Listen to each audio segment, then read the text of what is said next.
Good morning. Thank you for joining me in this morning mindfulness practice. I love to just practice being still, being calm, being serene, and allowing the life force energy to flow to and through me. This is something that I didn't understand in my young working years as a single mother, as a wife, as a stepmother, as a divorcee, all the things that happened to me throughout life, I worked so hard to gain and hang on to. And I was so worried that I would lose what I already had.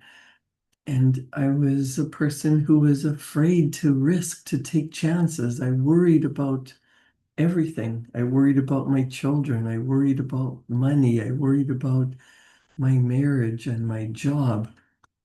And that just created havoc in my life. That created stress and anxiety.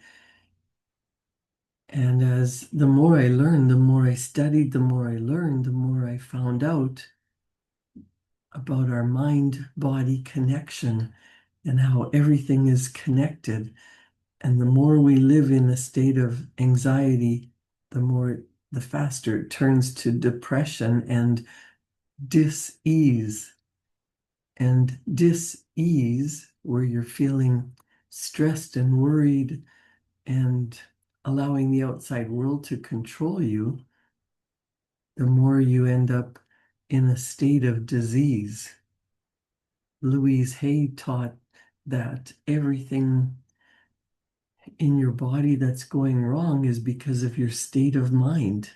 She even wrote a book called You Can Heal Your Body, Heal Your Life. She taught that symptoms in your body are a reflection of what's going on in your mind. And Bob Proctor taught that the doctor doesn't heal you, your body heals itself. Your body knows how to heal.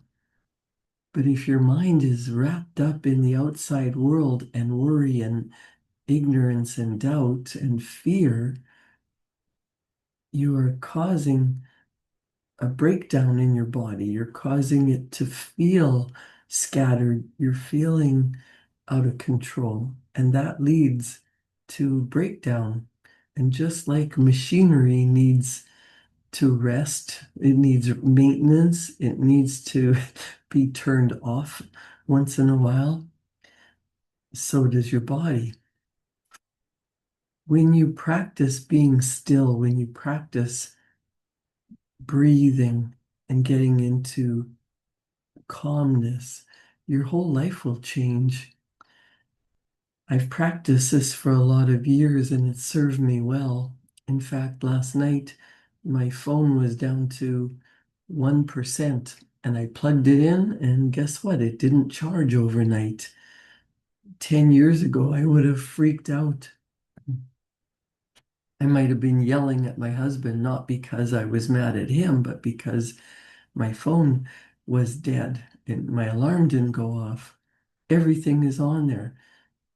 It's a computer, it's a camera, it's all my contacts, it's my banking information, it's how I watch my material, it's how I listen to podcasts, it's everything. It's a part of my life. And this morning I woke up, it would not turn on. And instead of freaking out, I placed it on a different charger and it's charging right now. I know that if I freaked out, I might not have even thought of that solution. Maybe it's time for a new phone, but in the meantime, screaming, yelling, ranting, raving, having a fit would have just caused me to be stressed and not allow me to be on this podcast talking about the spiritual laws of success. And that's getting yourself into a calm state of being. I picked up the book, The 7 Spiritual Laws of Success, written by Deepak Chopra. And there's a note from the publisher about this, about 1 hour of wisdom. Inspiration is a wonderful gift to give ourselves each day, to nurture our spirit, to be reminded of the power of life flowing through us, to be inspired to manage our power with greater awareness. This is the purpose of 1 hour of wisdom. Most of us spend more time taking care of our material possessions than we spend taking care of our spirit. In a world where so many things require our attention, the larger purpose of our lives can be forgotten. This book captures the essence of an author's wisdom and shares a wealth of information in less time than it takes to prepare ourselves a meal. Words and ideas can heal the mind and nurture the soul. Words are alive with energy. They have the power to uplift, to enliven, to transform. The publisher says, feel the energy of the words in these pages as you read them. Intend for the gift of their wisdom to be received. Life is a flowing force, a force flowing through us. Where we direct our attention is where our life force flows. Every moment is an opportunity to direct our attention to ideas that inspire us. Every day brings the promise of a new beginning and the opportunity to transform every life challenge into a gift. 1 hour, one idea, one act of love can make all the difference. There is an art to living with joy and a science to managing all forms of energy, including our own. Learning to manage the force of life flowing through us is a worthy endeavor and one that brings many rewards. In this book, The 7 Spiritual Laws of Success, 1 hour of wisdom, the publisher says, may this book help you see yourself with greater clarity. May its wisdom help you express all the power of your spirit and to fulfill your most cherished dreams. Perhaps you will read this book in less than an hour, but if you read it again and again, the essence of its wisdom will linger for a lifetime. And that's the same with anything that you practice. It becomes part of your life. In the past, with worry and stress and anxiety, that was what I practiced every day, and that's what I brought into my relationships, into my work, into the way I lived my life. And I see that in so many people. When you take the time to be still, to practice focusing on what do you want? Bob Proctor would say, a calm mind creates a mental state of peace, free from agitation, and it helps you focus. Calmness can also impact your creativity and allows you to see what's happening around you from a peaceful vantage point. It gives you control over your thoughts and actions, and it creates space for the good you desire. On the other hand, when you're not calm, you may find that your energy is frenetic, which repels and makes everything you're trying to accomplish more difficult, more chaotic. Have you noticed that in your own life?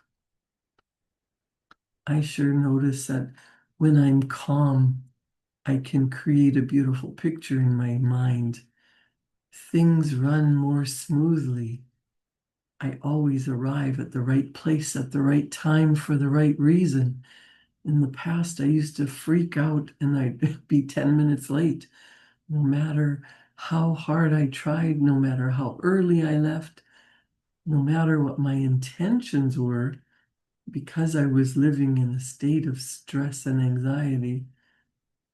I ended up being 10 minutes late more often than I was on time. That's subconscious programming. What you focus on becomes your life. What you practice over and over and over is what shows up in your reality.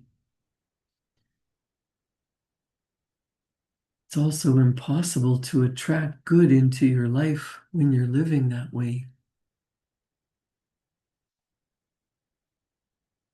Don't forget to breathe. Breathing is the bridge between your conscious and your subconscious mind. Whenever your mind becomes scattered, use your breath to connect your mind and body and regain control of your thoughts. Take a deep breath in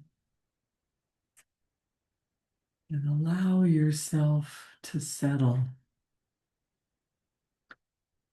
There is an effortless way to get what you really want, to live the way you want to be living, to bring whatever success means to you into your physical reality. Deepak Chopra says the ancient sage described the most effortless way to bond with the universe and to fulfill our desires. Their guiding motto turns out to be exquisitely simple: act in accord with the laws of nature. So I'm going to read the introduction to the book he wrote, The Seven Spiritual Laws of Success. This book is titled The Seven Spiritual Laws of Success, but it could also be called The Seven Spiritual Laws of Life, because these are the same principles that nature uses to create everything in material existence. Everything we can see, hear, smell, taste, or touch. With this knowledge, when this knowledge is incorporated into our consciousness, it gives us the ability to create unlimited wealth with effortless ease and to experience success in every endeavor. Success in life can be defined as the continued expansion of happiness and the progressive realization of worthy goals. Bob Proctor taught me that success is the progressive realization of a worthy ideal. What would be ideal in your life? What would you love to bring into your physical experience, into reality? Success can be defined as a continued expansion of happiness and the progressive realization of worthy goals. There are many aspects of success. Material wealth is only one of them. Moreover, success is a journey, it's not a destination. Material abundance in all its expressions happens to make the journey more enjoyable. But success includes good health, energy, and enthusiasm for life, fulfilling relationships, creative freedom, and a sense of well-being. Success is the ability to fulfill our desires with effortless ease, and yet success, including the creation of wealth, has always been considered to be a process that requires hard work, and it's often considered to be at the expense of other people. We need a more spiritual approach to success and to affluence, which is the abundant flow of all good things to us. In spiritual terms, success is measured by how efficiently, how effortlessly we co-create with the universe. Hard work, struggle, and frustration are the opposite of what the ancient sages taught. They knew that spirit lies at the source of all achievement in life. They always began at the source, and they defined the source as pure potentiality, which is purely unmanifest consciousness. The beauty of beginning at the source is that power resides there, the power of our inner being, the power of our spirit. In every seed lies the promise of a forest.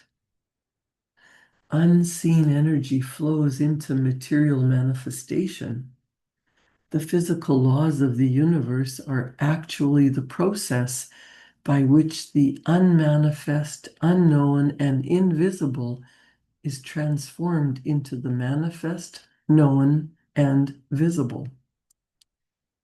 Our most cherished desires are pure consciousness seeking expression from the unmanifest to the manifest.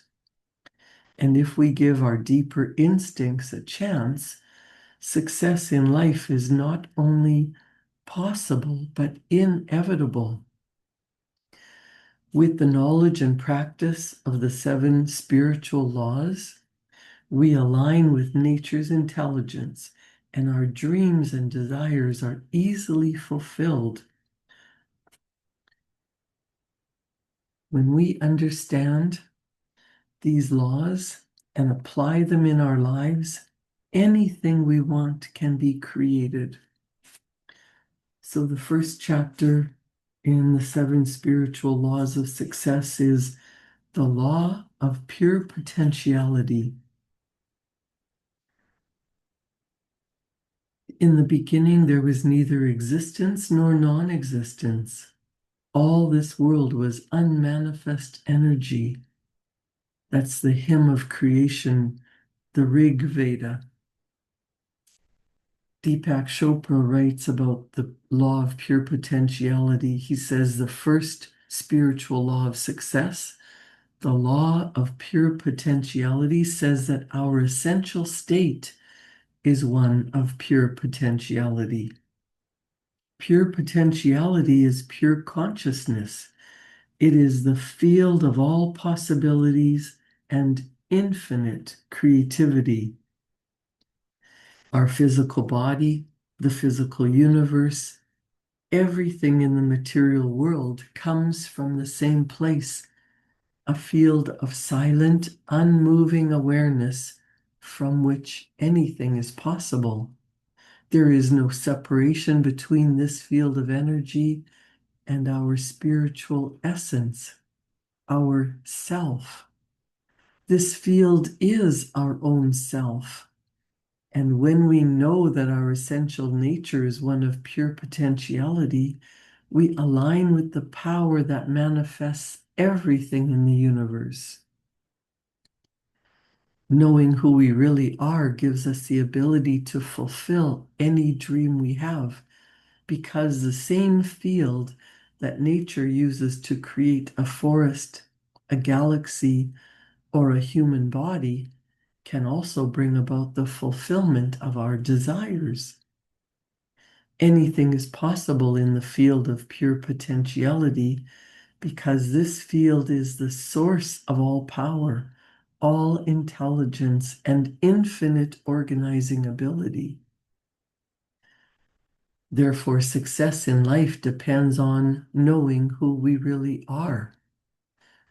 When our internal reference point is our spirit, our true self, we experience all the power of our spirit. When our internal reference point is the ego or self-image, we feel cut off from our source, and the uncertainty of events creates fear and doubt. The ego is influenced by objects outside the self.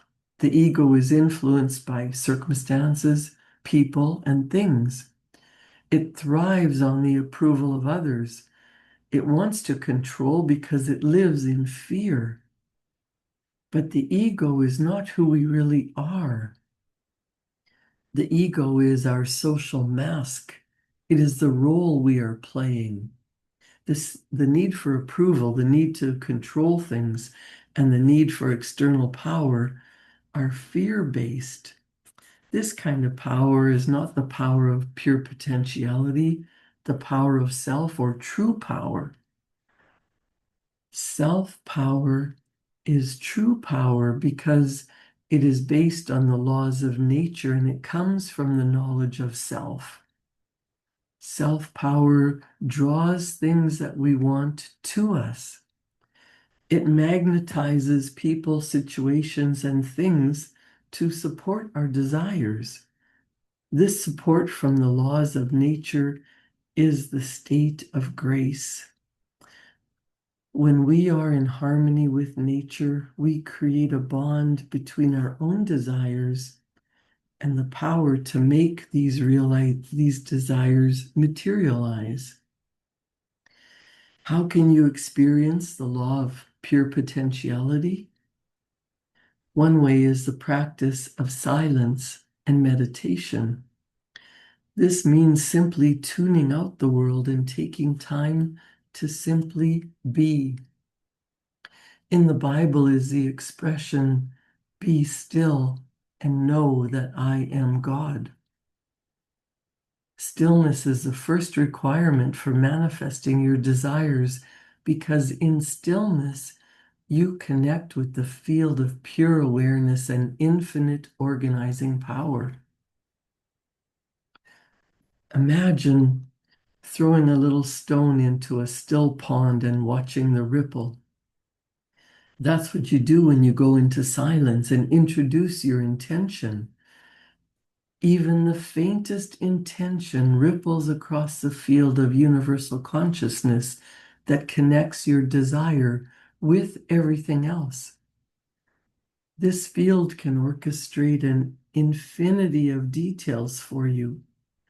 But if your mind is like a turbulent ocean, you could throw the entire Empire State Building into it, and you wouldn't notice a thing.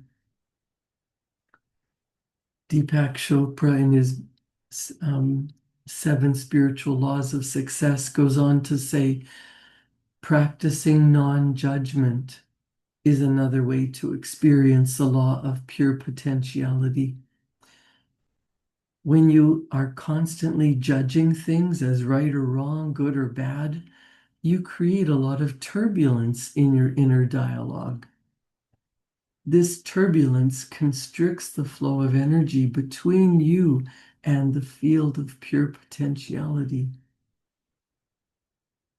In the silent space between your thoughts is a state of pure awareness, an inner stillness that connects you to true power. Through the practice of non-judgment, you silence your mind and access your inner stillness. Another way to experience the law of pure potentiality is to spend time in nature. By observing nature, you begin to sense the harmonious interaction of all the elements and forces of life. The lavish display of abundance in the universe is an expression of the creative mind of nature. Just by tuning in to the mind of nature, you will access the field of pure potentiality and infinite creativity and spontaneously receive creative thoughts. Whether it be a stream, a forest, a mountain, or the sea, connecting with nature's intelligence will give you a sense of unity with all of life and help you to get in touch with the innermost essence of your being. This essence is full of magic and mystery. It is fearless. It is free. When you are grounded in the knowledge of your true self, you never feel fearful or insecure about money or fulfilling your desires.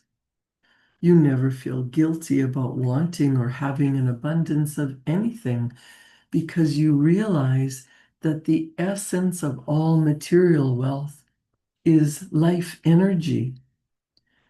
You know that your desires are inseparably connected with everything else. Your very desire is not your own, it's an evolutionary impulse coming through you. So why would you doubt it? That impulse is part of the greater pattern, which is to grow and evolve into greater abundance and creativity. The law of pure potentiality says that you are consciousness itself, both as it manifests in the material world and as it lies unmanifest in your being. With the knowledge and practice of this law, you can put yourself in harmony with nature and create with carefreeness, joy, and love. Wherever you go in the midst of activity, carry your stillness with you. Then the chaotic activity around you will never overshadow your access to the field of pure potentiality. So there are 3 steps to experience the law of pure potentiality. Number 1, take time each day to be silent, to connect with your spirit, to just be. Number 2, practice non-judgment. Begin each day with the statement, "Today I shall judge nothing that occurs." And throughout the day, remind yourself of that statement each time you catch yourself judging. And number 3, commune with nature. Silently observe the intelligence within everything. Watch a sunset, listen to the sound of the ocean, or simply smell the scent of a flower. Create a wonderful day. Thank you for joining me in this morning mindfulness practice. Enjoy your day. I'll see you back here tomorrow morning at 7. And for my clients, we're going to talk about thinking into results, the trick to staying in charge no matter the circumstance. I'll see you back here at 9 o'clock. Thank you.